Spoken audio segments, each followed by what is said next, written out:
1870, France declared war on the German state of Prussia.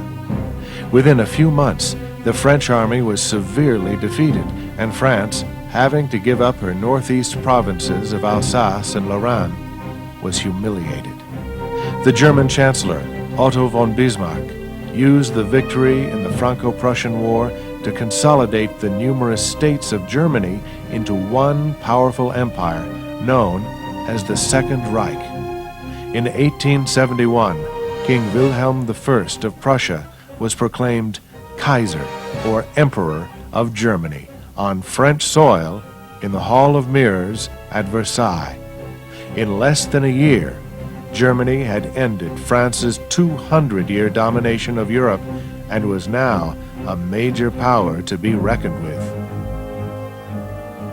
To isolate France from the rest of the continent, Germany secured alliances with Austria-Hungary and Italy to form the Triple Alliance. On March 9, 1888, Kaiser Wilhelm I died. Frederick, the Crown Prince and heir apparent, was dying of cancer and only briefly held the emperor's crown. Upon his death, his son Wilhelm was crowned the new German emperor. In 1890, Kaiser Wilhelm II dismissed Bismarck as chancellor. Bismarck, in previous years, had also courted Russia in his attempt to isolate France. But with his dismissal, Russia was cast aside as an ally of Germany. Seizing a great opportunity, France quickly formed an alliance with Russia. In 1904, Britain became an ally of France by agreeing to military support in the event of war. An arms race was now underway, and a future war between these two powerful alliances seemed almost inevitable. In 1908, Austria annexed the provinces of Bosnia and Herzegovina. Even though the Austrian military had occupied these provinces for 30 years, neighboring Serbia was outraged. The population of Bosnia and Herzegovina was mostly Serbian, and so the Serbian government believed that this land would eventually become theirs. Russia, who was an ally of Serbia, protested the annexation. When the Kaiser declared that Germany would fight alongside Austria in the event of a war, the Russians backed down. In the summer of 1914, the heir to the Austro-Hungarian throne, Archduke Franz Ferdinand, and his wife decided to visit the Bosnian capital of Sarajevo. Operatives of a Serbian terrorist organization known as the Black Hand were there with orders to kill the Archduke. On the morning of June 28th, Ferdinand and his wife Sophie were driven through the capital in an open car. A bomb was thrown at the car by one of the would-be assassins. Their chauffeur saw it coming and moved the car quickly out of the way. The bomb exploded behind them, wrecking another car and wounding some of his aides as well as some spectators. The 19-year-old boy who threw the bomb swallowed a cyanide pill and jumped into a nearby river. The cyanide proved ineffective, and the boy was pulled from the river by an angry mob. The Archduke insisted that the day's agenda continue to be followed. After a speech at the town hall, the procession continued towards the hospital where the bomb victims had been taken. The chauffeur took a wrong turn, and as he stopped to turn around, a member of the Black Hand known as Gavrilo Princip jumped on the running board of the car and fired 2 shots at the royal couple. Ferdinand was shot in the neck and his wife in the stomach. Both died in a matter of minutes. Gavrilo Princip was quickly captured by the police and hauled away before he could swallow his cyanide pill. He was sent to prison, where he later died of tuberculosis. But his actions on June 28, 1914, were to set the wheels in motion for World War. On July 23rd, Austria delivered an ultimatum to Serbia, accusing it of responsibility in the assassination, as well as issuing its demands to resolve the crisis. Serbia was given 48 hours to reply. On July 25th, Serbia agreed to all but 2 of the demands, but Austria declared this to be unsatisfactory. On July 28th, Austria declared war on Serbia and bombarded the Serbian capital of Belgrade the following day. As an ally of Serbia, Russia began to mobilize its army. Germany issued an ultimatum to Russia to demobilize immediately or risk attack. This time, Russia did not back down. And so, on August 1st, Germany declared war with Russia. On the very same day, the French army began to mobilize. By the 2nd of August, German troops were moving into Luxembourg.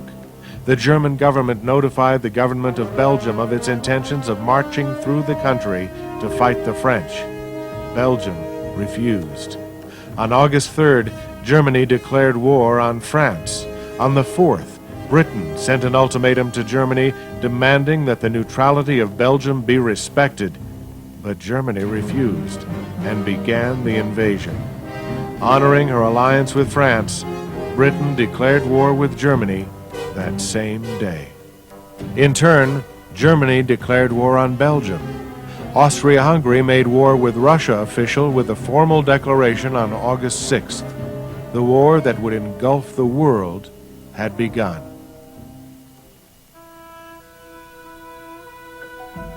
To ensure victory, Germany relied on the Schlieffen Plan, named after the retired chief of the German General Staff, Count Alfred von Schlieffen. This plan, he believed, was meant to win a war that was to be fought on 2 fronts, the western against France and the eastern against Russia. Having been devised 20 years earlier, it would now be put to the test. The Schlieffen Plan called for Germany to attack France first and defeat her in 6 weeks. This would give the German army plenty of time to move towards the Eastern Front by rail and attack the Russian army before it could complete its mobilization and reach its full military strength. Von Schlieffen had predicted that the French army would launch its offensive into Alsace-Lorraine, the area which was lost to Germany in the Franco-Prussian War. While the French moved eastward, the German army would sweep through Belgium, march to the coasts of the English Channel, then turn south and capture Paris as they marched back towards Alsace-Lorraine. If it all went as planned, they would defeat France in 6 weeks and then make their move against Russia. Unfortunately for the Germans, victory on the Western Front would prove more difficult than anticipated. On the morning of August 4th, German forces, led by Helmut von Moltke, invaded neutral Belgium. The main goal of the invasion was the great fortress complex that surrounded the city of Liège. By using heavy artillery guns, such as the 420-millimeter monster nicknamed Big Bertha, the fortresses fell, one by one, and by the 16th of August, all of them had surrendered. The German invaders were merciless on the civilian population. Homes were burned, and a great number of innocent villagers were executed. With the brutal defeat of this small but courageous nation, Germany now made its move towards France. The French army, led by General Joseph Joffre, ordered his troops northeast towards Alsace-Lorraine to attack the German positions. The French, who wore brightly colored uniforms fashioned in the style of the 19th century, proved to be easy targets for the German machine guns. Between August 20th and August 23rd, 40,000 French soldiers were slaughtered on the battlefield. 27,000 on August 22nd alone, making it the bloodiest single day in French military history. As the French fell back towards Paris, the British Expeditionary Force, which had just recently arrived on the continent, fought the German army at the Battle of Mons, which was just over the Belgian frontier. Clearly outnumbered and suffering heavy casualties, the British were forced to retreat. The Germans now began their advance into northeastern France. On the Eastern Front, 2 Russian armies totaling 370,000 marched into East Prussia, the area which is now eastern Poland. Defending the eastern border in Prussia were 135,000 German soldiers. On August 20th, the Russians overwhelmed the Germans at Gumbinnen and seriously threatened to overrun East Prussia. The German commander was quickly replaced by retired General Paul von Hindenburg. To assist the 67-year-old general, the German government appointed General Erich von Ludendorff as his chief of staff. On August 29th, the Germans attacked the Russian armies around the city of Tannenberg in East Prussia. 30,000 Russian soldiers were killed, and over 100,000 were taken prisoner. The Battle of Tannenberg was the Germans' greatest victory of the war and made national heroes of Hindenburg and Ludendorff. In the Western Campaign, the British and French retreated to the Marne River, 50 miles from the French capital of Paris. Pursuing them were 3 German armies. Breaking away from the Schlieffen plan, the German First Army swung east of Paris instead of going west and left the right German flank exposed. French General Joffre, seizing a grand opportunity, attacked the First Army and began the Battle of the Marne. Starting in early September, both armies attacked each other mercilessly. When the French position weakened, the military governor of Paris rushed 6,000 soldiers to the front by way of taxicabs. This brilliant move seemed to turn the tide. By September 14th, all of the German forces had retreated. The invasion of Paris and the Schlieffen plan for a quick German victory had failed. Soon both sides began to dig trenches in the earth and set up their machine guns. This was the beginning of trench warfare. The First Battle of Ypres in October saw the last fighting to take place out in the open until almost the end of the war in 1918. By the end of 1914, both the Allied and Central Powers had established entrenched battle lines stretching almost 500 miles from the English Channel to Switzerland. On October 29th, Turkey joined the Central Powers and declared war on the Allies. They proceeded to close off Allied shipping to Russia and soon threatened her with invasion from the south. On November 5th, the Allied powers declared war on Turkey. As 1914 came to a close, 1 million soldiers had been killed in battle, and the end of the war seemed nowhere in sight. In one of the most remarkable incidents to occur in this or any other war, an unofficial truce was declared on Christmas Eve. Soldiers could be heard on both sides singing Christmas carols and wishing their enemies across no man's land a happy holiday. On Christmas Day, some of the German and British soldiers met face to face and used the truce to bury their dead. For one brief moment, they were not soldiers, but merely men. Soon, the truce ended, and they went back to their trenches. It was a shining example of the good that was still left in the hearts of men, and one that would not be seen again until the end of the war. 1915 began with Germany conducting the first air raid on England. This was achieved by dropping bombs from inflated airships called Zeppelins. In February, Germany declared a submarine blockade of Great Britain in an attempt to cut off supplies being sent to her. The early months of 1915 also saw major efforts by the Allies to take back German-held positions in France fail at a cost of hundreds of thousands of lives. On April 22nd, the Germans deployed a new weapon in their arsenal against their enemy: poison gas. During a mortar barrage at the Second Battle of Ypres in Belgium, they released chlorine gas from tubes along the line of their trenches. The wind blew the greenish-yellow cloud of poison toward the Allies, and soon the soldiers were running from the trenches, coughing and gasping for air. The Allied line might have broken at Ypres had it not been for the bravery of the Canadian 1st Division, who rushed forward to defend the position. The use of poison gas during the course of the war would be responsible for almost 80,000 deaths. With the nations of France and Britain losing hundreds of thousands of lives, they called upon their colonies across the world to assist them in their struggle against the Central Powers. Troops from Canada, Australia, and New Zealand, nations of the British Commonwealth, joined the fight as well as colonial India.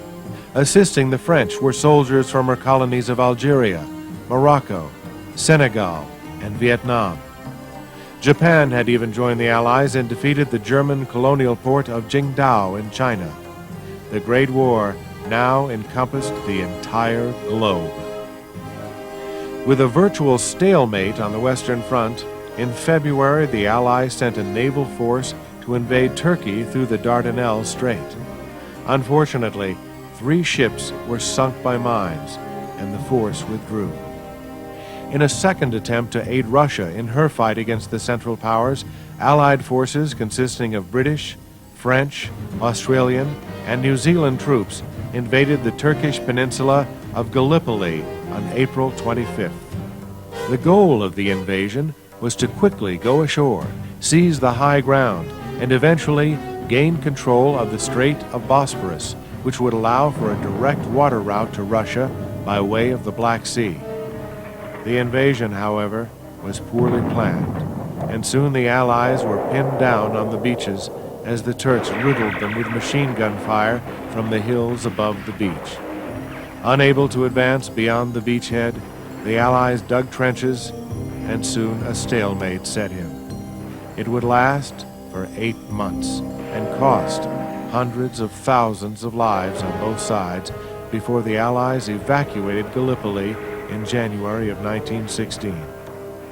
The Turkish invasion was a total failure.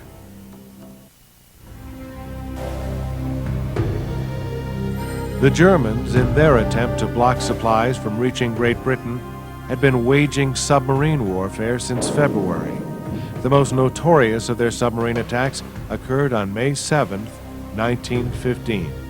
It was off the coast of Ireland that the British passenger ship Lusitania was torpedoed and sunk by a German U-boat. Nearly 1,200 people drowned, including 128 Americans. There was worldwide protest, most notably in the United States. The British insisted that the Lusitania was merely a neutral passenger liner and posed no military threat. In reality, however, she did carry military personnel and cargo. The President of the United States, Woodrow Wilson, well aware of her cargo, simply ignored this fact and threatened Germany with war. In response, the German government promised not to attack any more passenger ships and to warn other ships before sinking them. By the spring, the new chief of the German General Staff, General Erich von Falkenhayn, believed that victory in the war could only be achieved in the West.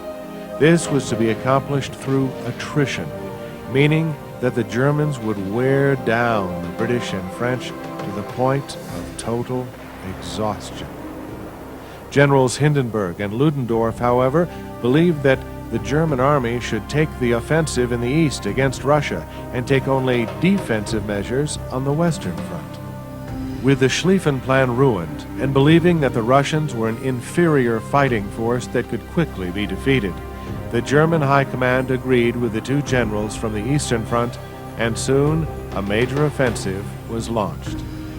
Earlier in the year, Russian forces had invaded Austria-Hungary and captured an important military fortress along with 100,000 Austrian soldiers. On May 2nd, German and Austrian forces, under the command of Field Marshal August von Mackensen, attacked the Russians along a 20-mile section of the Eastern Front to drive them back. Within 2 days, the Russian Third Army was totally destroyed, and more than 100,000 Russian soldiers were taken prisoner. By the end of May, Russian forces had been pushed back 80 miles. Meanwhile, German forces, commanded by General Hindenburg, began moving southeast from East Prussia, attacking Russian territory. By August, 800,000 Russian soldiers had been taken prisoner. Warsaw had been captured, and Russian Poland was in the hands of the Germans. Support for the war effort was fading fast in Russia, and for this the field commander Grand Duke Nicholas was relieved of duty. To restore public confidence, his cousin assumed control. On September 1st, Tsar Nicholas II, the Emperor of Russia, took command of all Russian forces. On May 23rd, Italy broke away from the Triple Alliance and declared war on Austria. Although Italy had declared herself neutral at the outbreak of the war, she desired territories that were currently held by the Austrians. The Treaty of London, signed between Italy and the Allies, promised these territories to her if she joined the Allied cause. On May 30th, the Italians, under the command of General Luigi Cadorna, began their campaign against Austria-Hungary's Trentino region. The main goal of their attack, however, was to break through the Austrian lines in the east at the Isonzo River and capture Trieste. 11 times in the next 2 years, these two countries would do battle, resulting in hundreds of thousands of deaths and very little territory changing hands. On September 25th, the Allies launched a major offensive on the Western Front, with the French attacking in Champagne and the British in Artois. The British were able to break through the German line and captured the village of Loo, only to find a stronger, second German line being defended. An attack on the second German line proved futile. By September 30th, the French had called off their attack on Champagne, as it too proved ineffective. The Allies regrouped and attacked the German defenses once more in October. As before, the Germans were able to defend their positions, and the Allies suffered heavy casualties. Between September 25th and November 7th, the French lost almost 200,000 men, the British 60,000, and the Germans 140,000. On September 6th, the country of Bulgaria signed an alliance with the Central Powers, and by October had declared war on Serbia, her western neighbor. In response, the Allies declared war on Bulgaria. British and French forces from the Gallipoli campaign were sent to defend Serbia. They arrived in Salonika in Greek Macedonia and began their northern advance into Serbia on October 5th. The following day, the armies of Germany, Austria, and Bulgaria invaded Serbia with a force of 300,000 men. The Bulgarian army chased the Allied forces, who arrived too late to defend Serbia, back to Salonika. By the end of November, Serbia had fallen to the Central Powers, with the remaining Serbian forces fleeing into neighboring Albania, where many of them died from the harsh weather conditions. By the end of 1915, 2 million Allied and more than 500,000 German soldiers had given their lives on the Western Front. Little territory had changed hands, and both sides were still at a stalemate.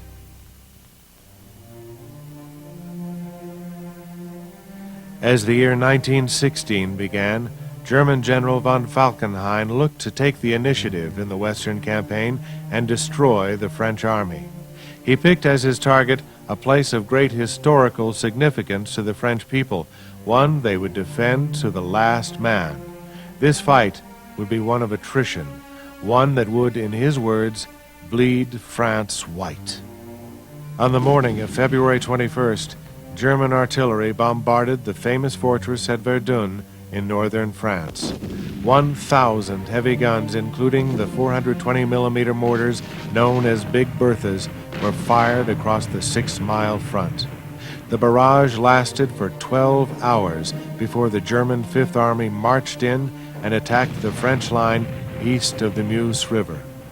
The French retreated, as the Germans moved southward toward Verdun. In 3 days' time, the German army had covered 3 miles of ground, once again using poison gas to drive their enemy back.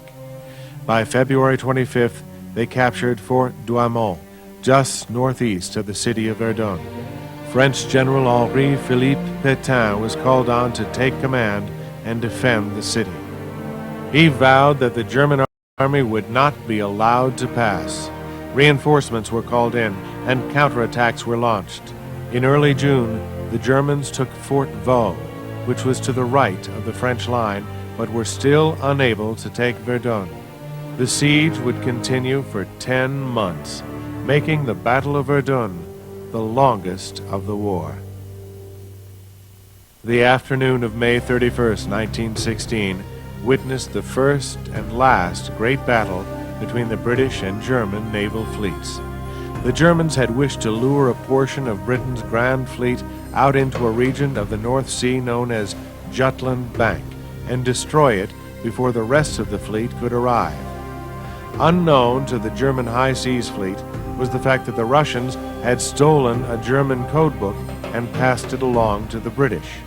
Since they could now decipher German radio signals, they knew that 99 ships of the German fleet were on the move, and so the British sent 151 ships to intercept them.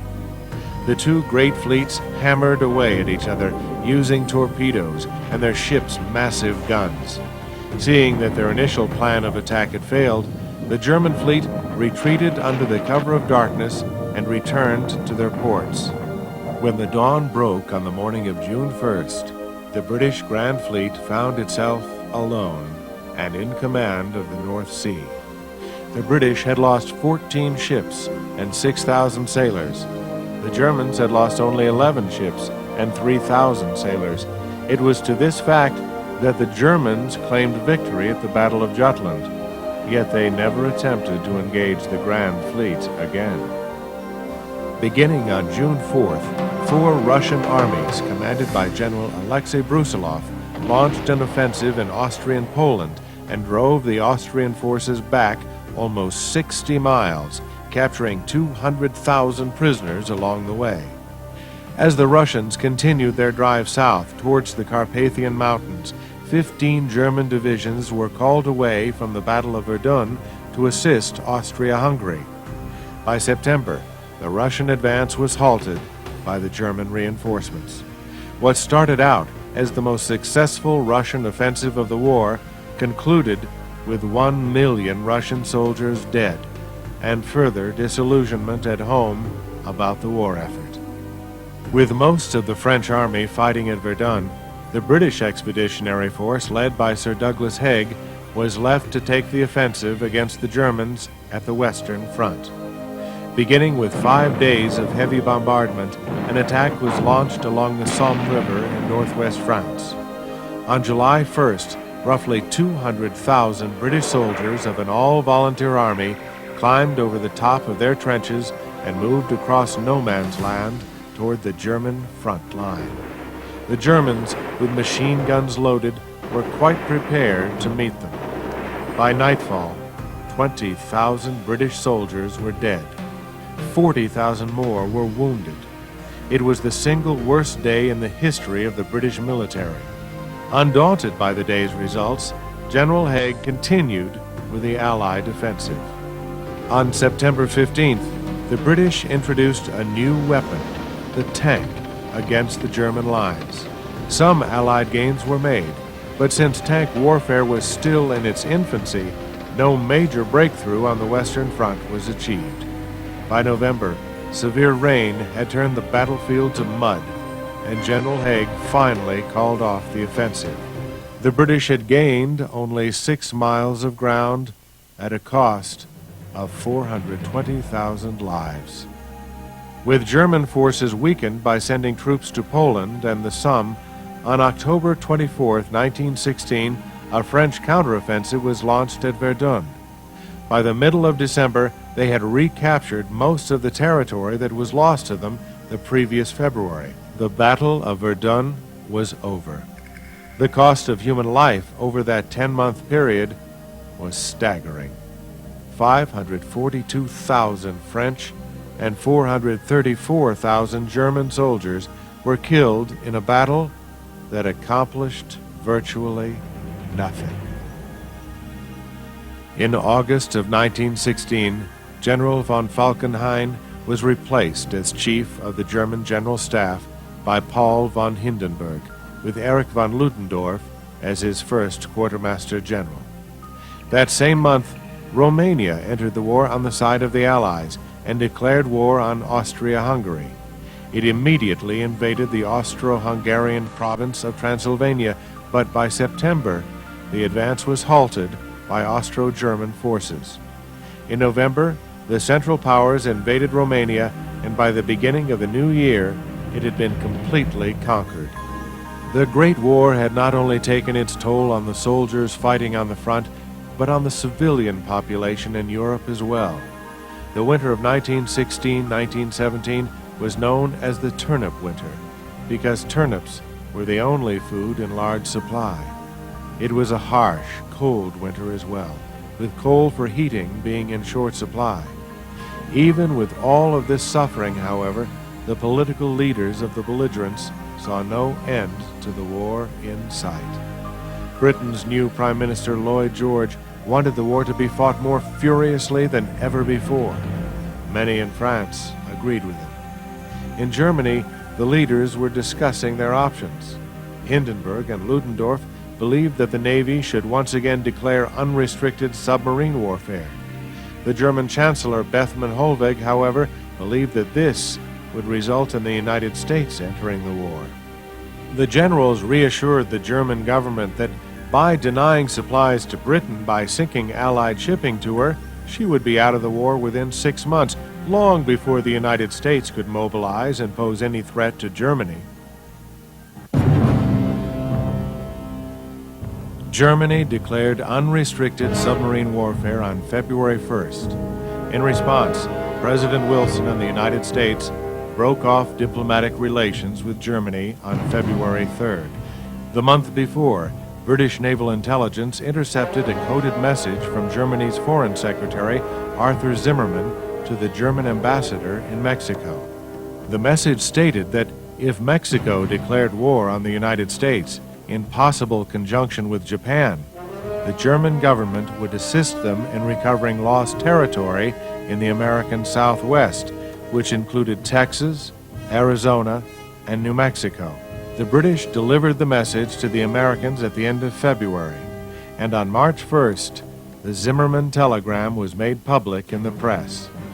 With American merchant ships being sunk in mid-March by German submarines, Wilson finally decided that American neutrality in the Great War would come to an end. On April 2nd, he addressed a joint session of Congress. Asserting that the world must be made safe for democracy, he urged Congress to declare war on Germany.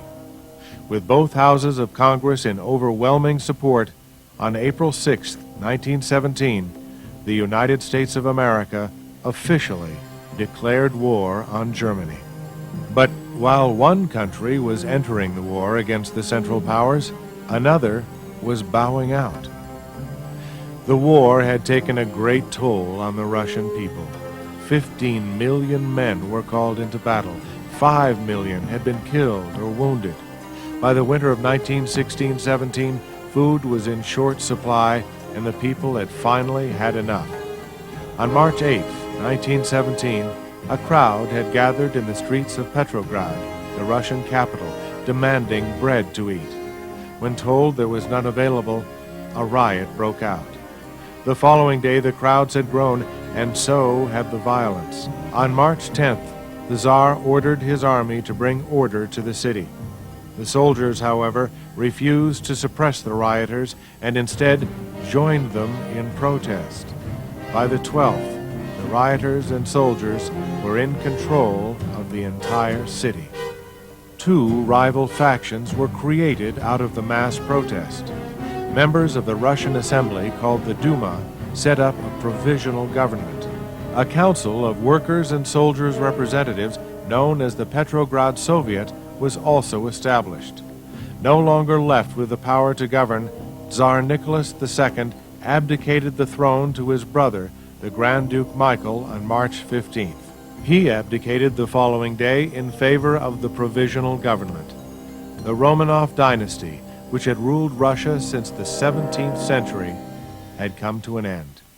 Tsar Nicholas and his family were arrested, sent into exile in Siberia, and eventually assassinated. The new leaders of the provisional government decided to continue the war effort, with Alexander Kerensky being appointed its Minister of War in May. On July 1st, Russia launched its last offensive of World War I. The Russian army attacked the Austrian line around Lemberg and were able to push back Austro-German forces almost 30 miles. The offensive, however, could not be sustained, and soon a counteroffensive was launched by the Central Powers, which pushed the Russians 75 miles from where they had started.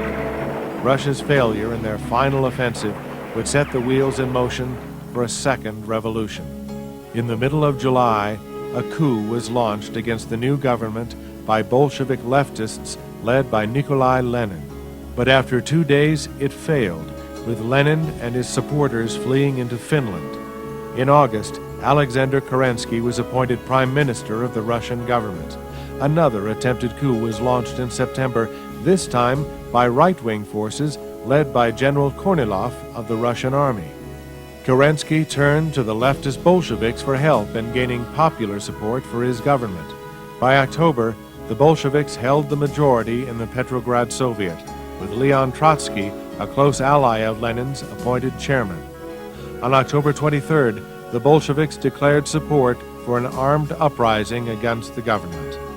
On November 6th, the Bolsheviks began seizing railway stations, power stations, banks, and the telephone exchange. On November 7th, Bolshevik volunteers known as Red Guards stormed the Winter Palace and arrested members of the provisional government. Alexander Kerensky left Petrograd and eventually wound up in exile in the United States. Nikolai Lenin soon reappeared as the Bolsheviks assumed full control of the government. This became known as the October Revolution because of the old calendar the Russians had been using at the time. The Bolsheviks, now firmly in power, wanted to finally end the war with Germany. A peace settlement was signed on March 3, 1918, with Russia giving up much of its Eastern Empire to the Germans. The war on the Eastern Front was officially over. On the Western Front in 1916-17, the Germans employed a new defensive strategy before their U-boats began wreaking havoc on Allied shipping to Britain. They strengthened their lines by shortening and fortifying them as they retreated some 25 miles. This became known as the Hindenburg Line. In April, British and Canadian troops attacked the German line at the Battle of Arras. The Canadian force captured the heavily fortified Vimy Ridge, while the British were able to advance 3 miles into enemy territory, although they suffered 150,000 casualties.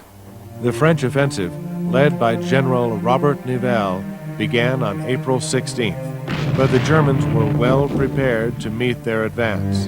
By the end of April, over 250,000 French casualties had been suffered for only a slight gain of land. The high cost of human life resulted in a mass mutiny among the men of the French army. Nivelle was replaced by General Henri Petain, and a degree of order was restored. Petain's new plan of attack was no attack at all, but to stay on the defensive until the American troops arrived in Europe. Hundreds of men were given prison sentences for their acts of mutiny. Some were even shot. The Germans, however, were unaware that a mutiny had even taken place, and so they made no move against the Allies. The burden for a new offensive on the Western Front now fell on Sir Douglas Haig and the British. 19 large mines, packed with almost 1 million pounds of high explosive, were planted under the German lines at the Messines Ridge, southeast of Ypres. At 3:10 on the morning of June 7th, the mines were detonated. The explosion the likes of which the world had never seen, could be heard as far away as London. A barrage of artillery fire followed, and soon the German lines at Messines were completely destroyed. Weeks passed before the British launched the next phase of their offensive. Preliminary bombing of Ypres had destroyed the drainage system, and when the rains came, the whole battlefield turned to mud. The attack lasted from July to November, with the Canadian Corps occupation of the village of Passchendaele bringing the British offensive to an end. A gain of just 4.5 miles had resulted in 250,000 British and 200,000 German casualties. On October 24th, Italy suffered a terrible defeat near the town of Caporetto in the Alps at the hands of the Austro-German forces. As they retreated some 80 miles, 45,000 Italians were killed and over 250,000 prisoners were captured. All was not lost for the Allies, though, especially in the Middle East. In March of 1917, British forces captured the capital of Mesopotamia, which is now Iraq, from the Turkish. An Arab revolt against the Turks was led by a British officer named T.E. Lawrence, known in history as Lawrence of Arabia. In the summer, they captured the port of Aqaba and then went on to wreak havoc on the Turkish-held railway. In November, British forces led by General Sir Edmund Allenby broke through the Turkish lines at Beersheba and then captured the city of Gaza in Palestine. With the Turks retreating, Allenby and his army captured Jerusalem on December 9th. In the United States, war had been declared on Germany in April. They possessed a powerful navy, but their army consisted of only 200,000 regular soldiers and National Guardsmen. Although there were many men who volunteered to fight, on May 17th, Congress passed the first Selective Service Act, requiring men to register for a draft. 24 million men registered, and eventually 5 million were called into military service. The first troops of the American Expeditionary Force, led by General John J. Blackjack Pershing, arrived in France at the end of June. On July 4th, a battalion from the Army's 1st Division paraded through Paris. The U.S. 1st Division saw action on the front lines for the first time on October 23rd, but American forces continuing to arrive in Europe would not play a major force in the war until its final year. As 1918 began, the German plan to knock Britain out of the war through unrestricted submarine warfare was failing. Defensive measures taken by the Allies had enabled Britain to survive, although just barely. With more and more American troops arriving in Europe, the Germans decided they must risk everything to win the war. German General Ludendorff ordered most of his troops from the east to the Western Front for a spring offensive. The plan was to split the Allied armies and then attack and destroy the British forces, leaving France no choice but to surrender. On March 21st, after a barrage of artillery shells and poison gas, the Germans attacked along a front of about 50 miles in the region of the Somme. The British Fifth Army was crushed as the Germans advanced some 50 miles before they were halted on April 5th by French troops who were rushed in to assist the British. The Allies suffered 150,000 casualties, with 90,000 more taken prisoner. The Allies soon appointed French General Ferdinand Foch as commander-in-chief of all Allied forces. On April 9th, the Germans launched a second attack against the British along the Belgian coast, but once again, their advance was halted with assistance from French reinforcements. A third attack against the Allies began on May 27th, with the Germans advancing to the Marne River less than 50 miles from Paris. The Americans were now called into action. The U.S. 2nd and 3rd Divisions were ordered to defend the bridges that crossed the Marne at Chateau Thierry and the area just west of the village called Belleau Wood. They were able to hold off the German advance, and a counterattack was launched that forced the Germans to withdraw. The inexperienced Americans had proven their mettle. On July 15th, General Ludendorff ordered a second attack on the Marne. They were able to cross the river, but once again, the advance was stopped by French and American forces.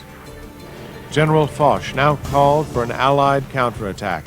Beginning on July 18th, the French and Americans pushed the Germans back over the Marne. On August 8th, British and French forces attacked the Germans in the north, near the Belgian border. Allied attacks in the south quickly followed.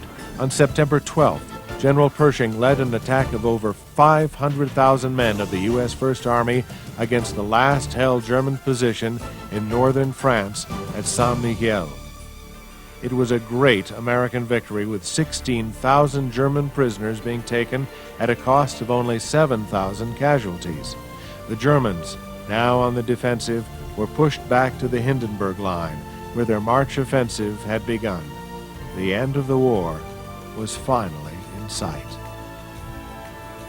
By now, the airplane was playing an important part in the war.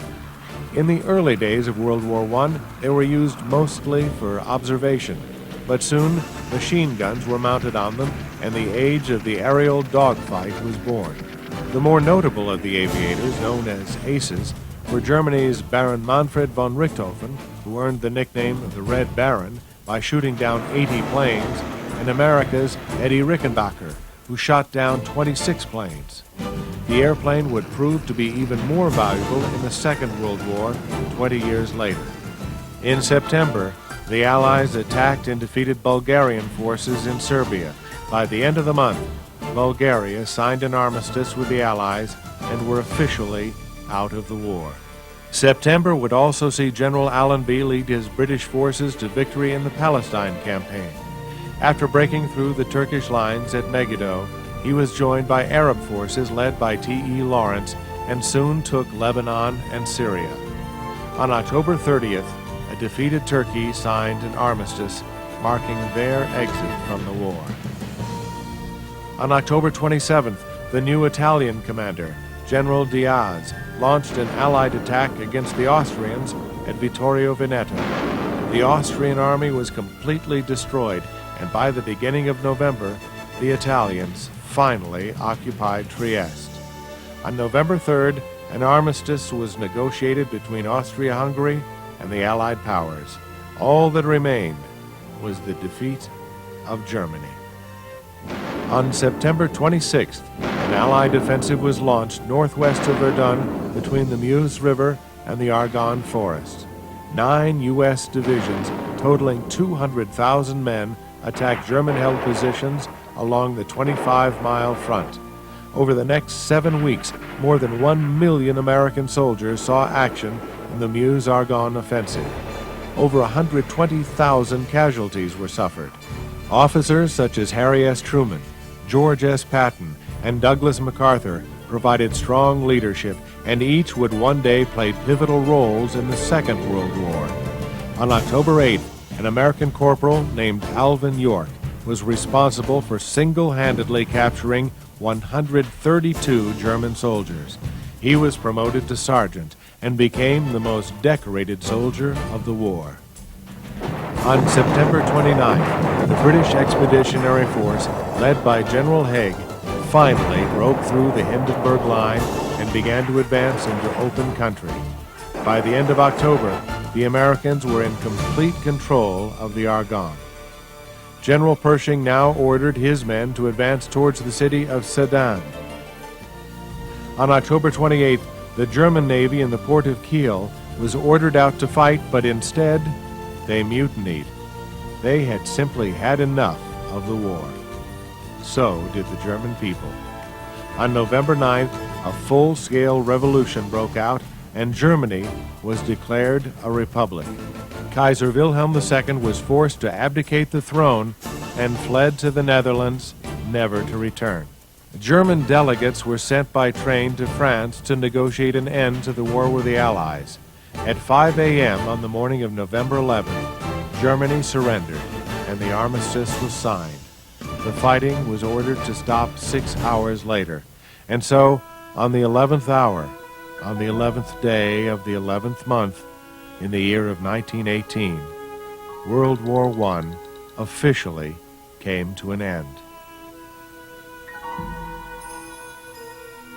In January of 1918, President Wilson had presented his plan for peace to the United States Congress.